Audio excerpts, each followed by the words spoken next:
ओम नमः शिवाय गुरवे सच्चिदानंदमूर्तये निष्प्रपंचाय शांताय निरालंबाय तेजसे।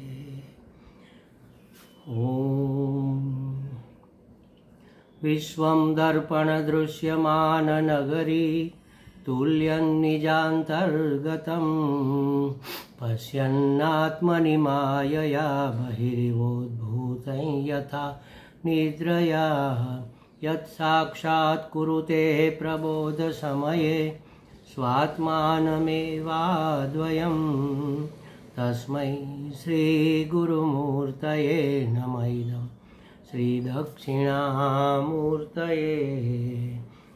जन्माद्यस्य यतोऽन्वयादितरतश्चार्थेष्वभिघ्नस्वराट् तेने ब्रह्महृदाय आदिकवये मुह्यन्ति यत्सूरयः तेजो वारिमृदां यथा विनिमयो यत्र त्रिसर्गो मृषा धाम्ना स्वेन सदा निरस्तकुहकं सत्यं परं धीमहि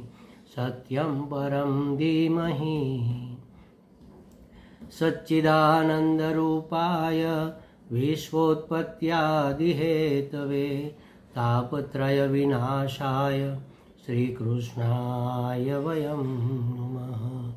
श्रीकृष्णाय वासुदेवाय हरये परमात्मने प्रणतक्लेशनाशाय गोविन्दाय नमो नमः। गोविन्दाय नमो नमः। हरिओम प्रभु जी, आज के इस अध्यात्म परिषद में आप सबका स्वागत है।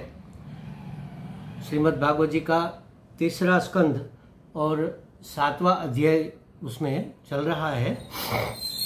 मैत्रेयी जी और विदुर जी का संवाद चल रहा है। मैत्रेयी जी उपदेश दे रहे हैं विदुर जी को, जो भगवान से उसे ज्ञान प्राप्त हुआ, उस ज्ञान का वह हस्तांतरण कर रहे हैं। वैसे तो कहना चाहिए कर्णांतरण कर रहे हैं। तो उसने बताया, मैत्रेयी जी ने, कि यश्च मूढ़यो लोके यश्च बुद्धैः परंगतः तवुभौ सुखमेधेते क्लिश्यन्त्यन्तरितो जनः। क्या कहा कि इस संसार में दो प्रकार के लोग सुखी है। या तो जो लोग अत्यंत मूढ़ है, माने अज्ञान और देहाशक्ति से ग्रस्त है, या जो बुद्धि आदि से अतीत श्री भगवान को प्राप्त हो चुके हैं, वो दो लोग ही इस संसार में सुखी है। माने या तो पागल सुखी है, या तो परमहंस सुखी है, या तो बिल्कुल अज्ञानी है जिसको पता ही नहीं कि सुख क्या है और दुख क्या है। ऐसे मूढ़ योनि, ये अत्यंत मूढ़ ज्ञान से ग्रस्त महामूढ़ जिसको कहते हैं, ऐसे लोग जिसको सुख दुख का पता ही नहीं है, और एक परमहंस जो सब जानते हैं, सुख दुख नाम की कोई वस्तु है ही नहीं। ये दो प्रकार के लोग सुखी है। बीच की श्रेणी के संशयापन्न लोग दुख ही भोग रहे हैं। संशयापन्न लोग, गीता जी में भी कहा ना, संशयात्मा विनश्यति। जिसकी बुद्धि का कोई एक निश्चय नहीं हुआ कि वास्तविकता क्या है, सत्य क्या है और मिथ्या क्या है, नित्य क्या है और अनित्य क्या है, दृष्टा कौन है और दृश्य क्या है, जिसकी बुद्धि में यह संशय रहता है, यह निश्चय नहीं हुआ होता है, वह दुख भोगते हैं। इसलिए गीता जी में कहा कि संशयात्मा विनश्यति। संशय करने वाली, संशय से परिपूर्ण जो व्यक्ति है, वह विनाश को प्राप्त होती है, माने कि दुख ही दुख भोगती है। लेकिन उद्धव जी बता रहे हैं कि हे भगवान, अब आपकी कृपा से मुझे यह निश्चय हो गया, मेरा संशय मिट गया। क्या निश्चय हो गया?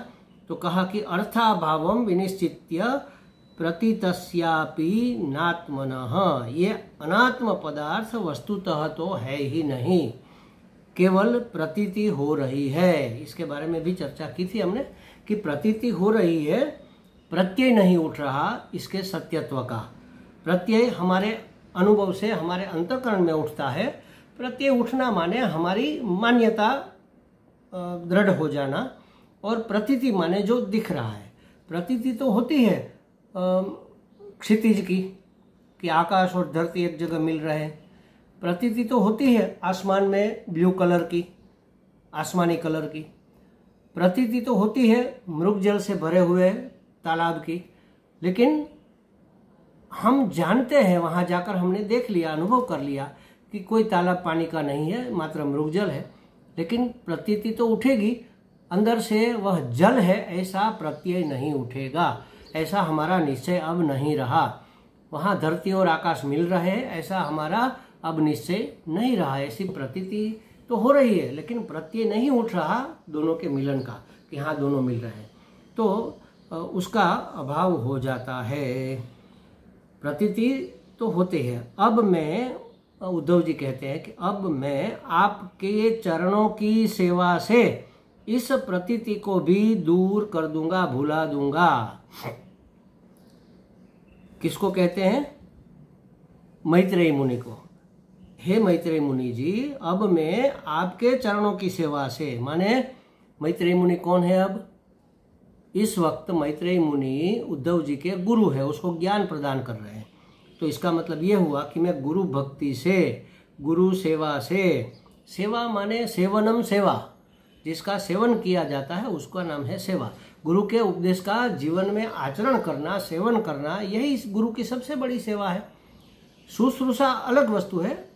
शुश्रूषा माने उसके जरूरियातों को संतुष्ट करना, उसकी शारीरिक कष्ट को दूर करने का प्रयत्न करना, उसके पाँव दबा देना, उसके भोजन की व्यवस्था करना, यह सब शुश्रूषा है।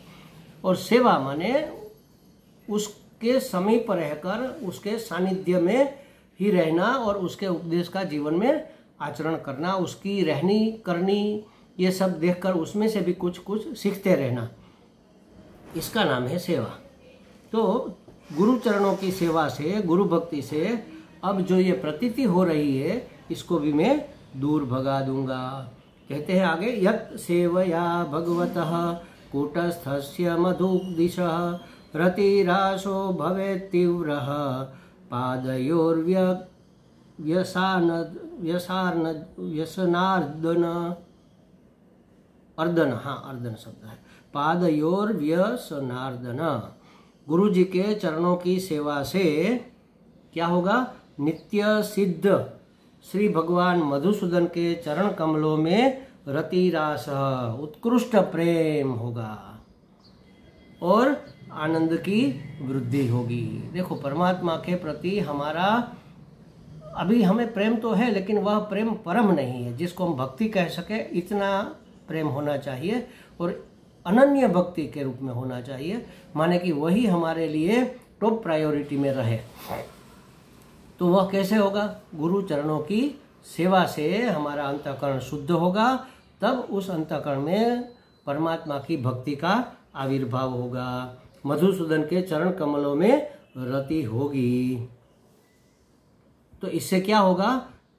यह इस रति के कारण आवागमन की यंत्रणा का अर्दन नाश हो जाएगा। गुरु के चरणों की सेवा से, गुरु के उपदेशों का सेवन करने से, गुरु के आदर्शों को जीवन में उतारने से हमारा अंतःकरण शुद्ध होगा, उसमें परमात्मा की भक्ति का प्राकट्य होगा, माने कि मधुसूदन के चरणों में प्रीति होगी, भगवान के प्रति हमारी रति होगी।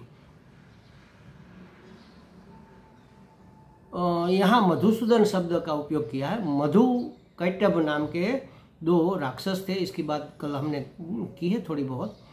तो उसका मधु कैटभ दैत्यों का सुदन करने वाले, उसका विनाश करने वाले भगवान के चरणों में हमारी प्रीति हो। मधु नाम है राग का और कैटभ नाम है द्वेष का। तो राग द्वेष का नाश करने वाली भगवान की प्रीति हमारे अंतःकरण में जागृत होगी। राग होता है संसार के प्रति और अनुराग होता है परमात्मा के प्रति। अगर परमात्मा में हमारी रति हो गई तो फिर संसार के प्रति राग नहीं रहेगा, उसको वह अनुराग संसारिक राग को मिटा देगा। ऐसा यहाँ कहने का आशय है। जो आवागमन को अर्दन कर देगी, ये रति, भगवान के चरणों में जो रति हुई, भगवान की प्रति जो परम प्रीति हो गई, भक्ति जागृत हो गई, गुरु चरणों की सेवा से, गुरु के उपदेश का अनुसरण करने से, वह क्या करेगी कि हमारे संसार के आवागमन को काट देगी। मतलब पुनरपि जननम पुनरपि मरणम पुनरपि जननी जठरे शयनम, ये दुख हमें अब भोगना नहीं पड़ेगा। षड विकार को आश्रित नहीं होना पड़ेगा। जायते अस्ति वर्धते विपरिणमते अपक्षीयते और विनश्यति, ये षड विकार अब हमें परेशान नहीं कर पाएंगे। आवागमन की यंत्रणा से, यंत्रणा माने परम दुख, उससे हम मुक्त हो जाएंगे, उसका अर्दन कर देगी यह गुरु भक्ति के कारण उत्पन्न हुई अंतःकरण की श्री चरणों की प्रीति माने भक्ति। मार्गत्रय अविरोधाय, आगे सुबोधिनी में महात्मा जी लिखते हैं कि मार्गत्रय अविरोधाय, तीनों मार्ग में विरोध नहीं है। कौन से तीन मार्ग? ज्ञान मार्ग, भक्ति मार्ग और कर्म मार्ग, इसमें विरोध नहीं है। यह दर्शाने के लिए यहाँ क्या शब्द का इस्तेमाल किया? भगवतः कुटस्थः मधुसूदन, ये तीन शब्द का उपयोग किया। देखो, भगवतो विशेषण त्रय, इसके लिए यहाँ भगवान के तीन विशेषण कहे गए, भगवतः कुटस्थस्य और मधुद्वीपः। तत्र भगवत इति भक्ति मार्गानुसारी भगवान, भगवत शब्द है वह भक्ति मार्ग के अनुसार भगवान का वाचक है। भगवान के लिए भक्ति मार्ग अनुसार प्रयुक्त हुआ है। कुटस्थस्य इति ज्ञान मार्गानुसारी, कुटस्थ शब्द ज्ञान मार्ग के अनुसार प्रयुक्त हुआ है। और मधुद्विषः, द्विष माने मधु का द्वेष करने वाले, उसका हनन करने वाले। मधुद्विषः इति दैत्यद्वेषी, दैत्यद्वेषी शब्द कर्म मार्गानुसारी, गुरु सेवा से ये सब होगा। दैत्यों का हनन करना माने कर्म करना, तो ये कर्म मार्ग के अनुसार मधुद्वेषी शब्द का इस्तेमाल किया। कहने का मतलब ये है कि तीनों मार्ग में कोई विरोध नहीं है, तीनों मार्ग का समुच्चय भी नहीं है, समन्वय है। माने क्रमशः पहले कर्म मार्ग आएगा, अंतःकरण शुद्धि होगी, मन की चंचलता निवृत्त करने के लिए उपासना भक्ति मार्ग आएगा, मन शुद्ध हो जाएगा, मन पवित्र हो जाएगा, कर्म से शुद्ध होगा, उपासना से पवित्र होगा, और फिर ज्ञान मार्ग से एकम एव अद्वितीयम परमात्मा में हमारी स्थिति हो जाएगी। तो ये तीनों मार्ग क्रमशः परंपराया उपयुक्त है। यह बताने के लिए यहाँ पर तीन शब्द का इस्तेमाल किया। यत् सेवया भगवतः कुटस्थस्य मधुद्विषः, जिसकी सेवा से माने कि गुरु चरणों की सेवा से भगवान की प्रीति प्राप्त होगी। कुटस्थस्य, कैसे भगवान है? कुटस्थ है, निर्विकार, और मधुसूदन है, उसके चरणों में हमारी रति रास, हमारी रति और प्रीति प्रकट हो जाएगी। श्री भगवत भक्ति प्रकट होने पर सारे पाप ताप मिट जाते हैं। देखो, ये दो शब्द पाप और ताप, ताप है पाप का फल, तो पाप भी मिट जाएगा और पाप का फल भी हमें भोगना नहीं पड़ेगा, कष्ट नहीं होगा। देखो, ये भक्ति की विशेषता है, वह पाप ताप दोनों को मिटाती है। तो भगवत भक्ति प्रकट होने पर सारे पाप ताप मिट जाएंगे। परंतु विदुर जी कहते हैं कि इस और मनुष्य का लगना बड़ा ही कठिन है। विषयों की वासना उसे परमात्मा के प्रति लगने नहीं देती। कहते हैं कि अगर भगवत भक्ति दृढ़ हो जाए तो सारे पाप ताप मिट जाएंगे, लेकिन इस और मनुष्य का लगना बड़ा कठिन है। असल में जहाँ हरि कथा होती है वहाँ जनार्दन भगवान रहते हैं। ये बात तो सिद्ध है, कई बार शास्त्र में भी आया है, सभी महात्मा भी बताते हैं। जैसे समझो, कहीं पर कथा होती है, राम कथा है, तो ऐसा माना जाता है हनुमान जी वहाँ किसी न किसी रूप में उपस्थित रहते हैं, क्योंकि उसको राम कथा में इतनी प्रीति है, राम के चरित्र सुनने में बहुत उसकी प्रीति, राम भक्ति के वह रसिया है, तो हनुमान जी वहाँ उपस्थित रहते हैं। श्रीमद् भागवत जी की कथा जहाँ होती है वहाँ ये उद्धव जी महाराज वो वहाँ हमेशा नित्य निवास है उसका, हमेशा वह उपस्थित रहते हैं। किसी न किसी वेश में, हम उसको पहचान नहीं पाते, लेकिन वो वहाँ रहते हैं। और जनार्दन भगवान, जनार्दन माने जनः अर्दनः, जन का, लोगों का अर्दन, यंत्रणा का अर्दन करने वाले, जन जन की यंत्रणा का अर्दन करने वाले, जन जन की यंत्रणा का मर्दन करने वाले, जन जन की यंत्रणा का नाश कर देने वाले भगवान वहाँ पर रहते हैं, जहाँ भगवान के चरित्रों की कथा होती है। वांगमय मूर्ति के रूप में भी रहते हैं जनार्दन, भगवान की बातें सुनते हैं, भगवान की लीला कथा सुनते हैं, अहोभाव से भर जाते हैं, भक्ति से भाव से भर जाते हैं, तो यंत्रणा कहाँ रहती है, दुख सब भूल जाते हैं। जैसे नींद आती है तो पीड़ा सब भूल जाती है, चोट लगी है कहीं पर सड़न हो गई है, फफोसी हो गई है, या तो बुखार आ गया है, लेकिन नींद आ गई तो सब दुख विस्मृत हो जाते हैं।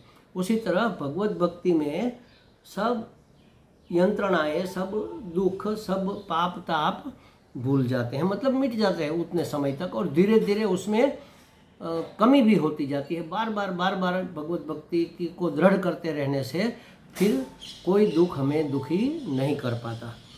अहो दुर्लभम प्राप्तम मम, उद्धव जी अपना अहोभाव व्यक्त करते, अरे मुझे तो ये दुर्लभ वस्तु प्राप्त हो गई, सभी संकटों को मिटाने वाली भगवान की भक्ति प्राप्त हो गई।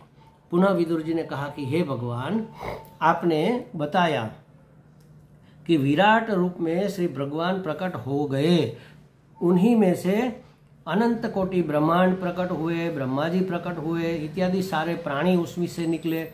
अब आप कृपा करके उसके वंशानुचरित आदि सबका वर्णन कीजिए। वंशानुचरित माने वंश परंपरागत जो उसमें से हुआ, उसने क्या क्या चरित्र किए, क्या क्या उसमें गुण थे, क्या क्या उसके लक्षण थे, ये सब हमें आप बताइए, ताकि हम भगवान को भूल न जाए। जैसे समझो कि हम हार को देखते हैं ना, गले के हार को, नेकलेस को देखते हैं, तो हम उसके रूप रंग के ऊपर मोहित हो जाते हैं, अरे वाह कितना सुंदर हार है, ये हमारे गले में या तो हमारी बिटिया के गले में कितना सुंदर लगेगा, उसका रूप कितना खिल जाएगा। तो हम नाम रूप पर मोहित हो जाते हैं और उसके स्वरूप को माने सुवर्ण को भूल जाते हैं।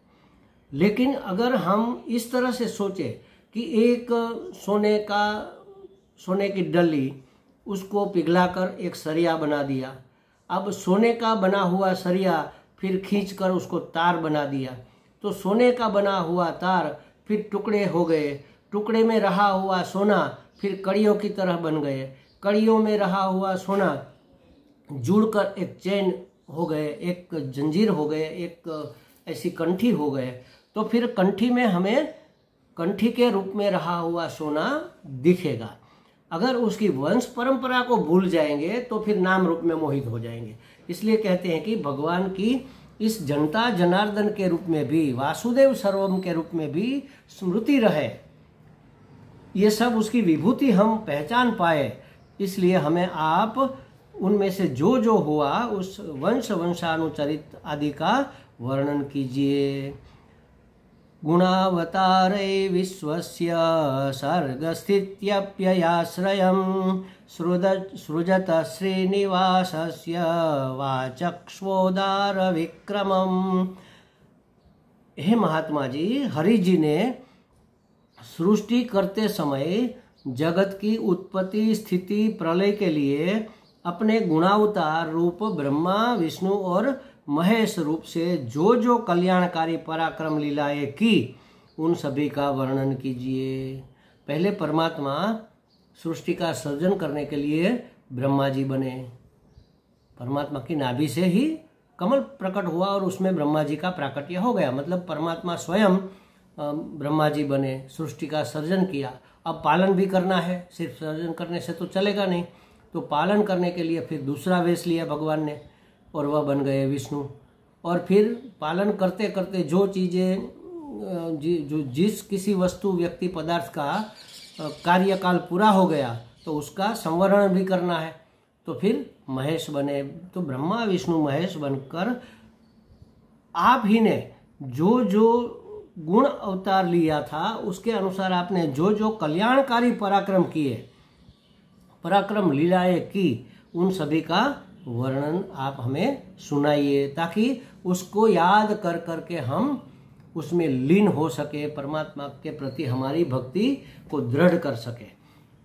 अरे और कहा कि हे ब्राह्मण, धर्म अर्थ, बहुत सारे प्रश्न पूछे हैं, एक ही नहीं पूछा। आगे कहते हैं धर्म अर्थ काम मोक्ष की प्राप्ति के परस्पर अविरोधी साधनों का भी वर्णन कीजिए।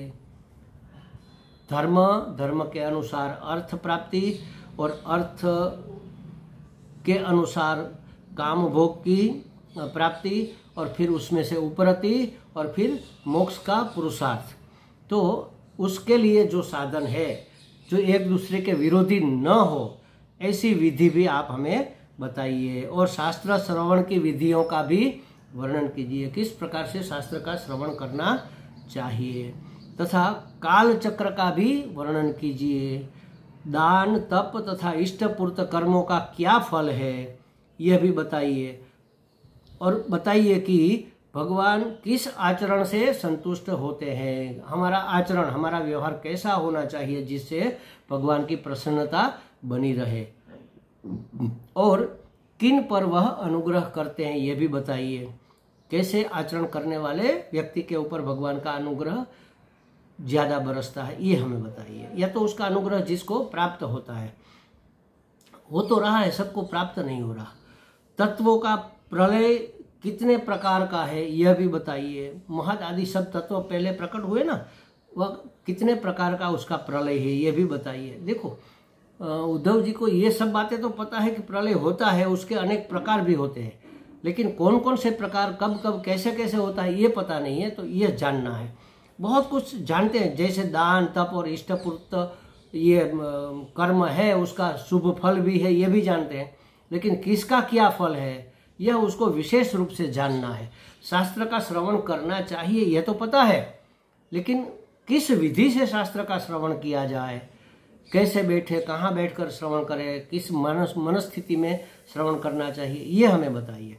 धर्म अर्थ काम मोक्ष, इसकी प्राप्ति तो करनी है, लेकिन उसकी प्राप्ति के साधन भी है, लेकिन कोई ऐसा साधन बताइए जो परस्पर अविरोधी हो।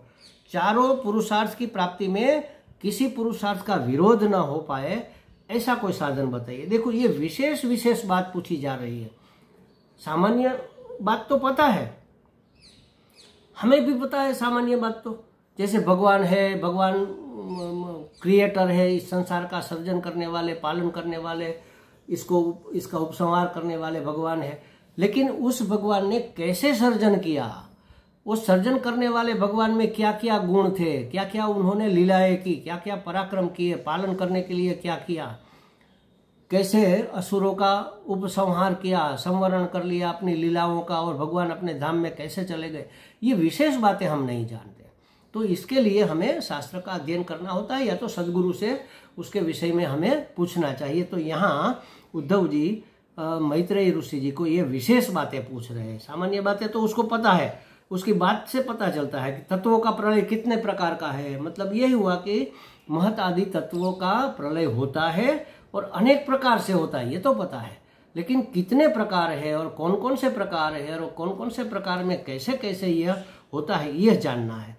तो जब भगवान योग निद्रा में शयन करते हैं, तब उन तत्वों में से कौन से तत्व उनकी सेवा करते रहते हैं।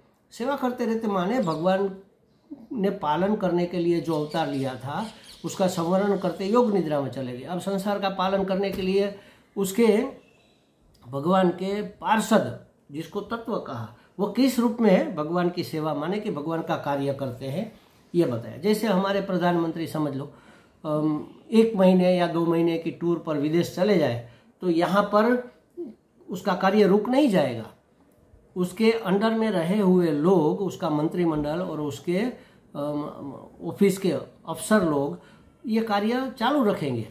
तो हम पूछ सकते हैं कि प्रधानमंत्री की अनुपस्थिति में कौन कौन लोग क्या क्या कार्य संभालते हैं, माने कि उसकी सेवा करते हैं। बस इसी तरह भगवान जब योग निद्रा में चले जाते हैं, माने कि अपनी लीला का स्मरण करके स्वधाम चले जाते हैं, तब यह संसार कैसे चलता है, कौन से भगवान के पार्षद ऐसे हैं, कौन से तत्व है जो भगवान का कार्य सेवा के रूप में करते रहते हैं, ये भी आप हमें बताइए।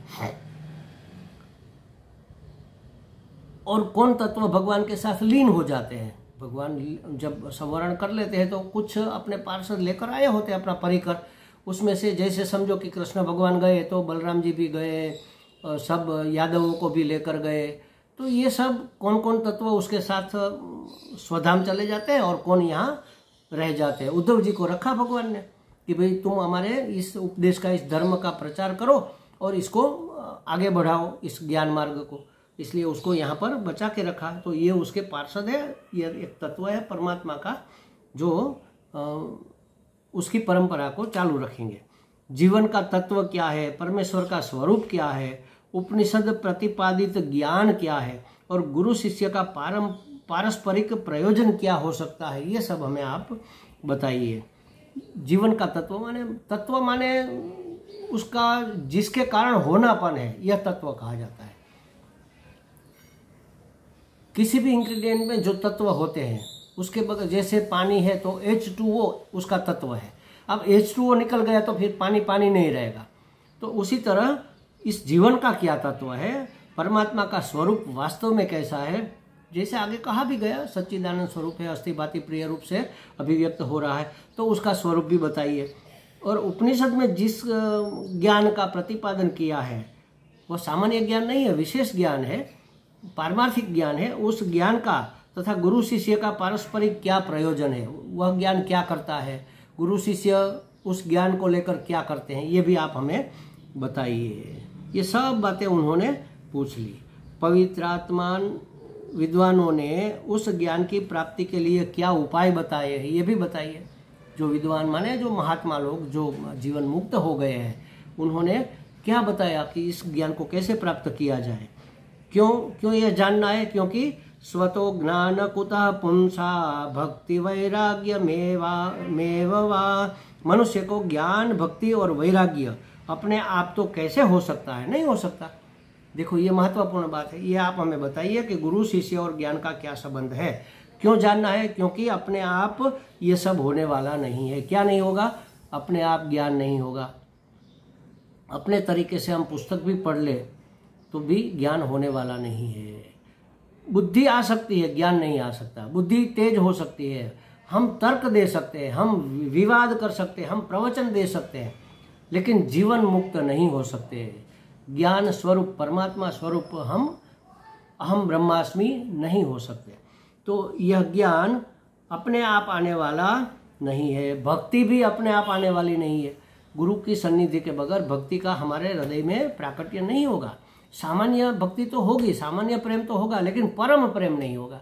और परम प्रेम रूपा भक्ति है, भक्ति का नाम ही परम प्रेम है, परम प्रेम ही भक्ति है। तो भक्ति भी अपने आप नहीं होगी। और वैराग्य ये भी अपने आप नहीं होगा। अगर होना होता तो इतने जन्मों से इस विषयों के पीछे पड़े हुए संसार में आवागमन कर रहे हैं तो वैराग्य हो जाता, अपने आप नहीं होता। किसी संत के सन्निधि से ये वैराग्य होता है। मिथ्या का, असत्य का, भ्रम का हमें जब दर्शन होता है तब उसके प्रति हमारा राग निवृत्त हो जाता है। और सत्य परमात्मा का जब हमें पता चलता है तो उसके प्रति हमारा अनुराग हो जाता है। इसी का नाम वैराग्य है। तो ज्ञान, वैराग्य और भक्ति अपने आप तो हो नहीं सकता।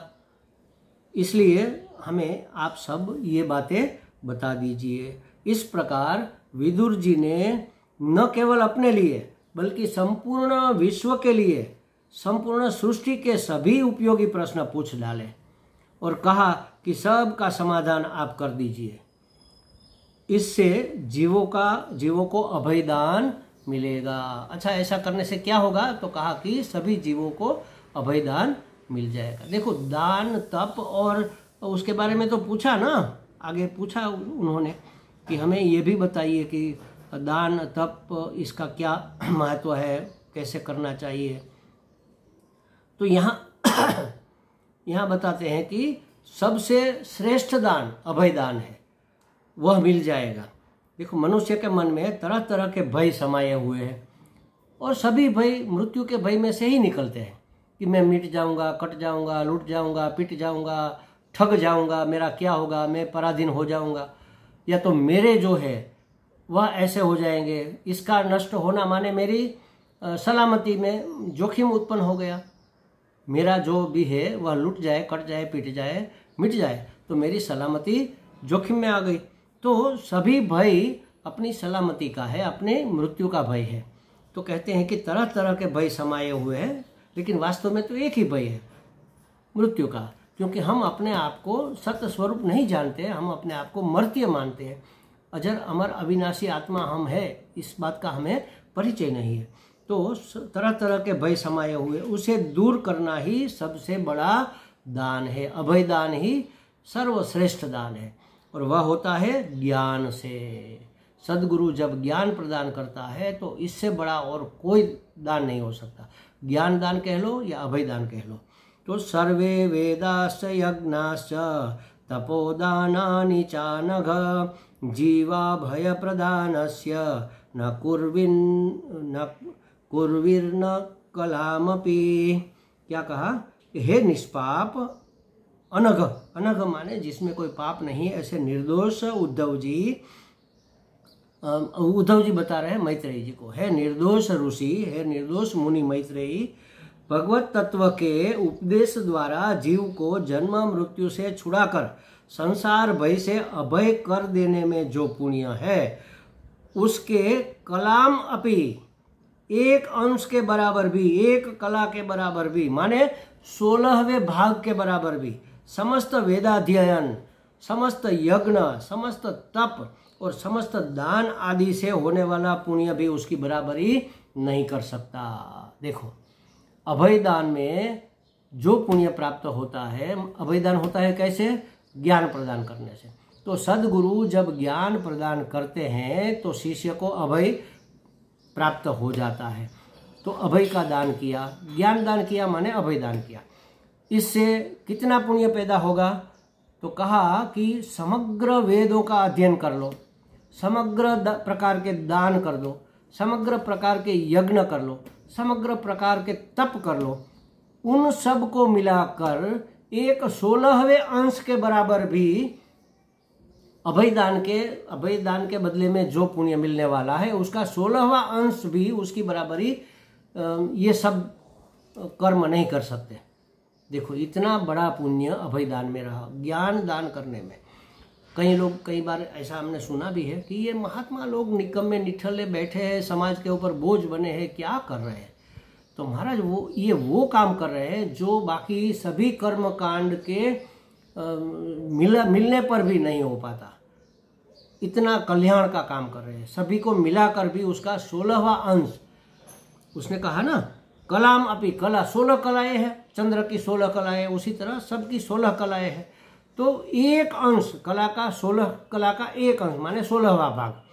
तो इसलिए यहाँ कहा कि अभय कर देने में जो पुण्य है उसके 16वें अंश के बराबर भी समस्त वेदाध्ययन, समस्त यज्ञ, समस्त तप और समस्त दान आदि से होने वाला पुण्य भी उसके बराबर नहीं हो सकता।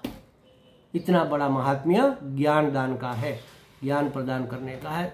ये तो ठीक है, चलो समझे कि महात्मा लोग को बहुत बड़ा पुण्य मिल रहा है, लेकिन ये पुण्य जिसके कारण मिल रहा है वह कितना महत्वपूर्ण होगा? यह ज्ञान कितनी महत्वपूर्ण वस्तु है।